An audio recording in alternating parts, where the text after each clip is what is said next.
Assalamu alaikum warahmatullahi wabarakatuh. Kwa mara nyingine tena nimekuja kwenu kwa ajili ya kuwaeleza miti na faida zake katika tiba katika mwili wa binadamu. Tulieleza dawa ile ambayo kwamba ilikuwa inahusiana na masala ya kinga katika majumba, kwamba wachawi wanaingia ndani kwa njia ambazo kwamba sio njia nzuri.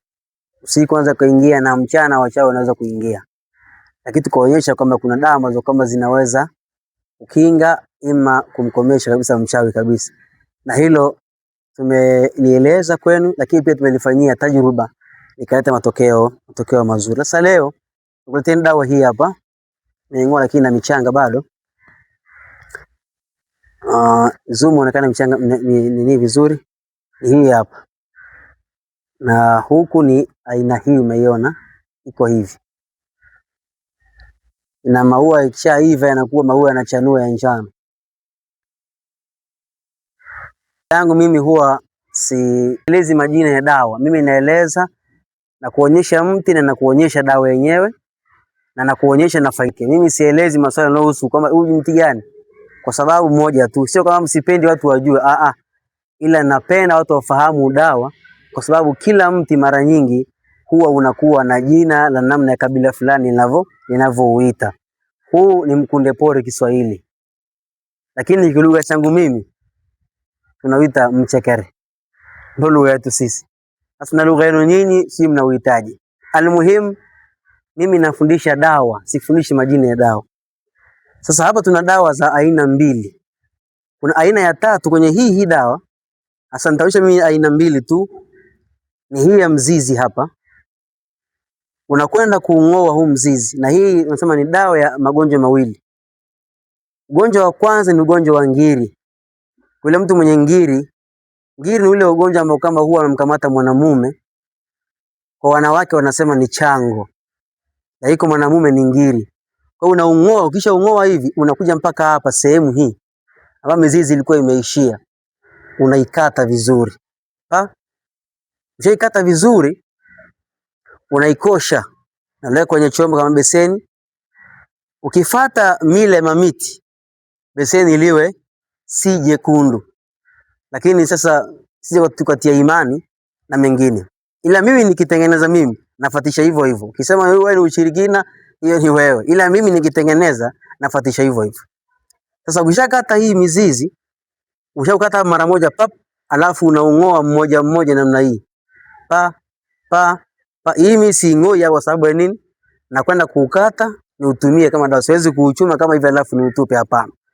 Unachukua hii miti inakuwa kuanzia mizizi 5 au 7 au 9 au 11, inakwenda kwa witri. Na kwa nini witri? Mtume sallallahu alaihi wasallam anasema inna Allaha witrun yuhibbul witra, Mwenyezi Mungu ni witri, ni mmoja na anapenda sana witri. Kwa sisi tunasema kwamba kwa sababu Mwenyezi Mungu anapenda witri, tuanzie 3, 5 na kuendelea. Unakwenda kama una ngiri ile ambayo kama imekukamata au huwa inakukamata wewe, ni vema kutumia hii dawa kama dawa ya ngiri kipindi ambacho kwamba hauumwi ngiri. Kwa nini? Inakuwa ni bora ili kipindi ambacho kwamba huwa kinatokea ukishikwa na ngiri, ili ujipime pale imepona au haijapona. Na ikitokea ile kipindi ambacho kwamba huwa ngiri na ukamata, maana kipindi cha mawingu haijakukamata, basi uko vizuri, rudia tena kunywa ili kusafisha kabisa. Hii hapa. Na kama ni mwanamke ni chango lile, sema chango la uzazi. Wakati mwingine mwanamke anachelewa kushika ujauzito au tumbo linamuuma sana, huwa hashiki ujauzito, lakini uwezo kuele mayai kupevuka, yanapevuka na yanaweza kurutubika, kwa sababu kupevuka kitu kingine na kurutubika kitu kingine. Kupevuka ni kule kwenda katika ule mzunguko wa damu inapojikusanya katika mfumo wa hedhi siku 25 au 27 ili apate hedhi, lakini kurutubika ni pale ninapopata mbegu za uzazi za kiume zinarutubika pale. Sasa nazungumzia wale ambao kwamba wana ugumu kupata mimba, maana yake yai lake ni vigumu kurutubika.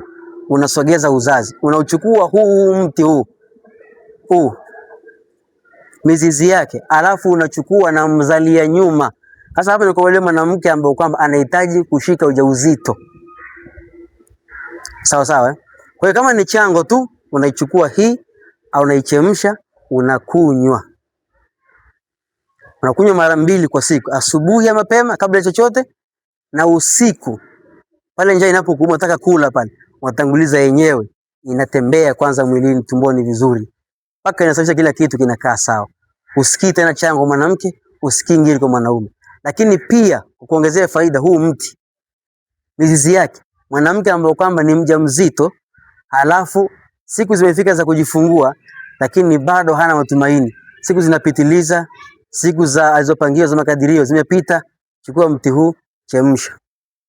Na wakati unachemsha unaunywa, ujiandae kwenda hospitali mapema, usikajifungulia njiani ukatafuta tatizo jingine na madaktari. Hii ni sehemu ya kwanza. Sasa kuna wale ambao waliniuliza wakaniambia kama ustazi umetonyesha dawa ya pingili za mgongo na maumivu ya mgongo, mkasema kama ni lile fagio la porini. Fagio la porini ni dawa lakini sio ya pingili. Hili hapa. Hili hapa. Naiona hili, zoom vizuri. Sogeza uone vizuri. Naiona hili ndio fagio la porini. Hili dawa ya kitu kingine. Ila ama kama nilikuwa nimekusudia mimi, ambayo ni dawa inayotibu kuhusiana na masuala ya maumivu ya mgongo. Pingili ambazo zinaanza kusagika. Sawa sawa. Unaanza kunywa ile dawa kwanza kabla ya ni hii hapa. Unaona hii, tofautisha kati ya hii, unaiona hii ilivyo. Hii na hii ni vitu viwili tofauti. Hii hapa. Alafu na hii ndo inayoshughulikia na masuala ya pingili. Pale kabla ya kutumia ile dawa ile nzito, unatumia hii hapa kwanza, ambapo kwamba hii maji yake yanakwenda kusafisha ile sehemu na kutengeneza utaratibu zile pingili zifanye nini? Zisiendelee kusagana tena. Unakunywa hii. Na hii inachemshwa nzima na majani, hivi vina mizizi yake unavyoiona. Na yenyewe ilivyokaa imekaa kama pingili. Wewe iangalie. Unaona? Lakini hii ni tofauti. Hii haijakaa hata pingili haijakaa. Kwa hiyo hii ndio fagio la porini. Na yenyewe ni dawa. Hii. Tunajua kwa siku nyingine dawa ya nini. Kwa hiyo nakusudia hii hapa. Hii ndio dawa ya pingili. Inatengenezwaje? Unaweza kaichemsha, lakini vile vile mimi nimetengeneza ya unga kabisa. Na itengeza na katakata hii miti yote na ikausha na kuja kukisaga na kuwa unga. Mtu ambaye kwamba amesaga pingili anatumia, au anaweza kutengeneza ya maji ambayo huwa naanzia ya kwanza kabisa inakuwa ni ya maji, alafu ya pili atengeneza ile ya mizizi kwa ajili ya kunywa mtu mwenye tatizo la pingili, ama zimeanza kusagika au maumivu makali ya mgongo unasikia mpaka kushuka miguuni, ni dalili ya pingili kuanza kusagana au pingili kupishana. Ukiona maumivu ya miguu, ukikaa unaumia sana mgongo au kiuno, ukitembea vizuri lakini ukikaa ni shida, ni dalili ya kusagika kwa nini? Kwa pingili. Hilo ndio tatizo. Sasa hata kama hauumi, ni vizuri kunywa. Tuje kueleza zaidi inshallah. Kwa leo tuishie dawa hii tulioeleza hapa ya ngiri na chango kwa wanawake. Ila kwa mwanamke ambaye kwamba yeye anahitaji kwa ajili hashiki ujauzito, atumie mizizi ya huu mkunde pori na mzalia nyuma. Mzalia nyuma hapa siuoni hapa.